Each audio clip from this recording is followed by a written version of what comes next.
Hello, this is Castle. Castle does Subnautica. I've been actually consistently doing another episode every day, and it's going on almost on 2 months or something like that. Actually, it's just been so much stuff, so many things that I'm actually kind of losing track. Like I don't even know what videos are going live anymore, like when they actually do. Anyway, right here I'm working on getting art in place. This is all about the art right now. A full art pass, as Hugh, my manager, said. People will be able to play this and record YouTube videos, and I'll be happy with it. That's the state that I'm going with. That's what I'm shooting for right now. So that's 6 batches in this area here. Batch. I guess I pressed F and it launched me far away from the level again. Keep doing that. I've launched myself super far away from the level more in this project than any other project in the history of projects that I've worked on. I don't know about other projects. I can't imagine it being much worse. Some poor sap out there probably kept getting launched away from his level more than I did. It must have happened. I know I probably hear some like weird horror stories. Like, oh my god, I got launched so far from my level my computer would crash. Or I would physically be launched into a wall. Imagine that. Man, this shit would actually be pretty dramatic. Imagine if game design was like you know, if a bug actually happened, like you get punched by a dreadnought and like knocks you through a wall or something. Oh my god, that'd be ridiculous. Nobody would be able to survive. They'd be like, oh no, what happened? Yeah, Bobby got punched by a dreadnought through the wall because he dragged a brush and it popped in infinity space or something. Popping brushes. Hey, you know what? I'm gonna talk about brushes for a minute. So you have a brush, and I'm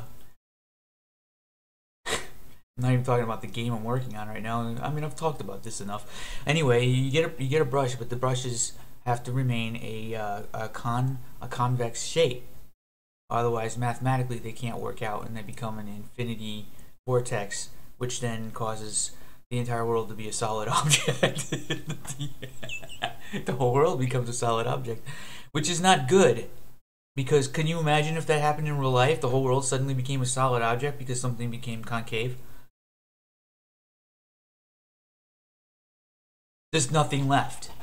That's it. I mean, we've heard about super volcanoes. No. Something that was convex became concave and it wasn't supposed to be, and it just everybody suffocated inside of a giant infinite block. Yeah. Because that's, you know, real life. That's everything's real life.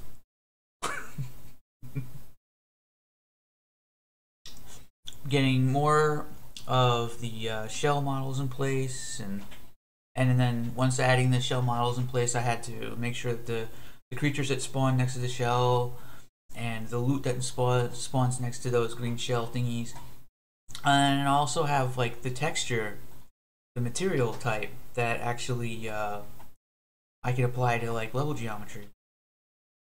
So later on, I was told that it's not a good idea for me to have the finger thingies and the mushrooms on vertical surfaces. So I end up having to like go back and make sure that I don't do that anymore. And I'm mostly just experimenting right now with the painting tool, which is a way to just paint objects over surfaces, which works great usually in most environments, but almost sometimes start to feel a little bit like I'm going overboard with it. Like how it's like 100 mushrooms, just 100 of them. They're just everywhere. We're covered in them. Everything has become mushrooms. Mushrooms.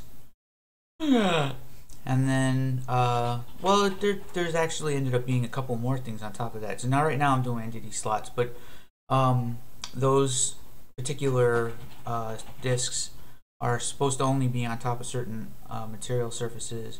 So I end up kind of, while I'm doing the art phase, kind of learning that there are rules, what rules I need to be following. But there wasn't really like a document or anything like that. This is why stuff needs to be documented. But there wasn't anything that documented exactly like what these rules were. These were things that sort of came together later on. At least I don't think there is. You know, I wouldn't be surprised if there is a document I just don't know about. Nobody told me. Who knows? Actually, finding documents like that is usually typically kind of difficult because you never know if one exists or not. And this game design, man. Anyway, thank you. See you again.